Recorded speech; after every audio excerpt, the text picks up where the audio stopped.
थनैला, जिसे मैस्टाइटिस कहा जाता है। पशुओं में होने वाली ये बीमारी सिर्फ भारत में ही नहीं बल्कि विश्व में सबसे महंगी बीमारियों में से एक है। इस रोग से भारत में वार्षिक आर्थिक नुकसान 7,165 करोड़ है, जिसमें से लगभग 58% नुकसान सब क्लिनिकल मतलब कि अलाक्षणिक थनैला से होता है। पिछले वीडियो में हमने इस अलाक्षणिक थनैला मतलब कि सब क्लिनिकल मैस्टाइटिस को पहचानने के लिए क्वाडमैस टेस्ट, इस उपकरण का उपयोग कैसे होता है, इस चीज की जानकारी दी है। वीडियो को देखना ना भूले, लिंक नीचे डिस्क्रिप्शन बॉक्स में दिया है। आज हम इसी अलाक्षणिक थनैला मतलब कि सब क्लिनिकल मैस्टाइटिस को पहचानने में कैलिफोर्निया मैस्टाइटिस टेस्ट CMT का उपयोग कैसे होता है ये जानेंगे। डेयरी गायों में थनैला रोग के त्वरित निदान में और अयन मतलब कि अडर के स्वास्थ्य प्रबंधन कार्यक्रम में सहायता करने के लिए कैलिफोर्निया मैस्टाइटिस टेस्ट CMT एक बहुत ही महत्वपूर्ण उपकरण है। ये एक कॉस्ट इफेक्टिव मेथड है। कम से कम लागत में आप इस उपकरण को खरीद सकते हैं तथा थनैला रोग को पहचानने का काम ये टेस्ट बहुत ही रिलायबली करती है। बहुत ही इजी टेस्ट है। एक बार अगर समझा दिया जाए तो इसे कोई भी कर सकता है। ये कोई नई टेस्ट नहीं है। विश्व में पशु डॉक्टर और पशुपालक इसे पिछले 50 सालों से यूज कर रहे हैं।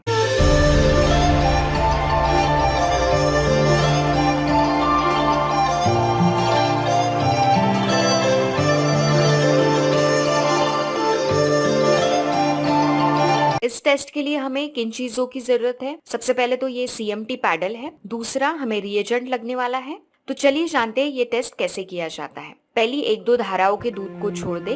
उसके बाद 4 थनों से दूध को पैडल के 4 अलग अलग कंपार्टमेंट में जमा करना है। आपको पैडल का पोजीशन एक ही रखना है। कहने का मतलब है कि आपको समझना चाहिए कि कौन से थन का दूध किस कंपार्टमेंट में है। ज्यादा के दूध को धीरे धीरे निकालना है। इसे निकालने के लिए CMT पैडल को ऐसे झुकाया जाता है। इससे क्या होगा, जो अधिकतम दूध है वो निकल जाएगा और टेस्ट के लिए जितने दूध की आवश्यकता है उतना ही दूध इसमें बचेगा। ये रिएजेंट है। तो ये रिएजेंट हमें कितना लेना है? दूध की मात्रा जितनी है उतना ही इसमें रिएजेंट डाले। मतलब कि दूध और रिएजेंट का 1 से 1 का अनुपात रहेगा।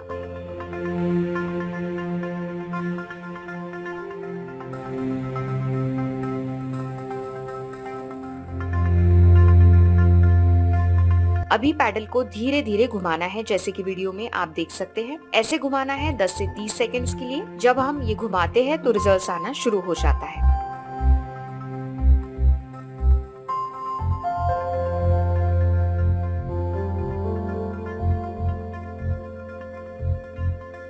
तो अभी हम चलते हैं हमारे बहुत ही महत्वपूर्ण पड़ाव की तरफ कि इस टेस्ट का रिजल्ट हमें कैसे देखना है। टेस्ट का रिजल्ट देखते समय 2 चीजों पर ध्यान रखें। एक तो जेल फॉर्मेशन हो रहा है या नहीं, और दूसरा इस सोल्यूशन का कलर क्या है। अगर पशु संक्रमित है तो ये जेल ज्यादा गाढ़ा बनेगा और सोल्यूशन का कलर भी ज्यादा बैंगनी कलर की तरफ होगा। ये कलर चेंजेस आप इस चार्ट में भी देख सकते हैं। यहाँ पर अलग अलग 5 टाइप के रिजल्ट्स आ सकते हैं। तो सबसे पहला क्या है, कंसिस्टेंसी अगर नॉर्मल है और इस घोल को ग्रे रंग आता है तो टेस्ट का रिजल्ट निगेटिव है। पशु का अडर हेल्दी है और इसे थनैला का संक्रमण नहीं हुआ है। दूसरे टाइप का रिजल्ट क्या आ सकता है कि अगर इस सॉल्यूशन में थोड़ा जेल बनता है और जैसे हम इसे घुमाते हैं तो ये गायब हो जाता है और इस सॉल्यूशन का रंग भी बैंगनी ग्रे हो रहा है। इसका मतलब है पशु में मैस्टाइटिस की शुरुआत हो गई है और बहुत ही कम मात्रा में संक्रमण हुआ है। तीसरे टाइप का इंटरप्रिटेशन क्या है कि जेल बन रहा है, पर ये जैसे कि पहले रिजल्ट में आया था ना कि इसे घुमाने के बाद गायब हो रहा था, तो वैसा यहाँ पर नहीं हो रहा है। ये जेल ऐसे ही परसिस्टेंट है, मतलब कि वहाँ पर बना हुआ है और कलर जो है वो पहले से और गाढ़ा हुआ है। तो ये जो दूसरा और तीसरे टाइप का जो रिजल्ट है, इस पर हमें ज्यादा ध्यान देना है, क्योंकि पशु में थनैला के लक्षण तो नहीं दिखाई देते हैं, पर अलाक्षणिक रूप में ये रोग पनप रहा होता है। अभी आगे हम जो 2 टाइप देखने वाले हैं, ये लाक्षणिक थनैला के लिए है। चौथे टाइप में जैसे ही सॉल्यूशन डाला जाता है, इस पैडल की नीचे की तरफ चिपचिपा सा जेल बन जाएगा।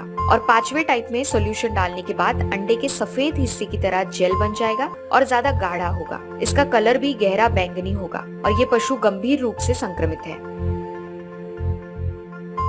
इस प्रकार से जिस सैंपल में आपको पॉजिटिव रिजल्ट मिलता है, जल्द से जल्द पशु डॉक्टर से उपचार करवा लीजिए। हमें पर्सनली ऐसे लगता है डेयरी फार्मिंग करने वाले हर पशुपालक के पास CMT का सेट होना चाहिए। बहुत ही इनिशियल स्टेज में इस टेस्ट के जरिए हमें संक्रमण का पता चल जाएगा और हम पशु डॉक्टर के परामर्श के अनुसार इसका उपचार कर पाएंगे।